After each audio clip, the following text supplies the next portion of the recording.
I'm from India. I'm working in the YP Foundation, which is a youth-led and youth-run organization, and it's been there for the last 10 years.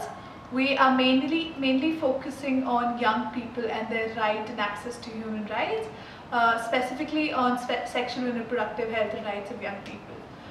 At the moment, we're working, in context of their rights and how young people, one, have information, access to services, and also for them to, be able to engage in policy making and rights with their SRHR rights.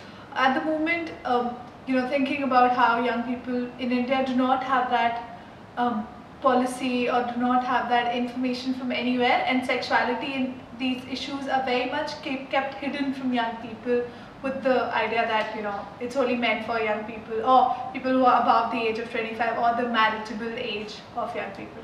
So at the moment, what YP is doing, we work with in-school children, out-of-school children. We work with young people across the country on seeing what are the needs of them in regards to what is the information that is required at different age groups.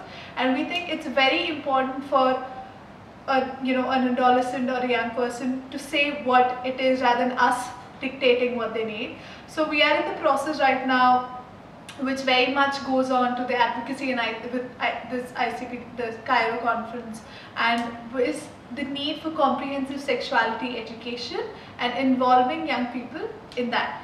So basically, comprehensive sexuality education, we have this program in India which is banned in a lot of states. So we are advocating for comprehensive sexuality education, and we recently involved about 300 young people from rural and urban contexts and asking them what they want, what are the recommendations, what is the medium they should have, and what are the topics they want information on comprehensive sexuality education, and what do they think their SRHR rights are, how do they want to access it. So these are some of the processes that we are running amongst young people in our country.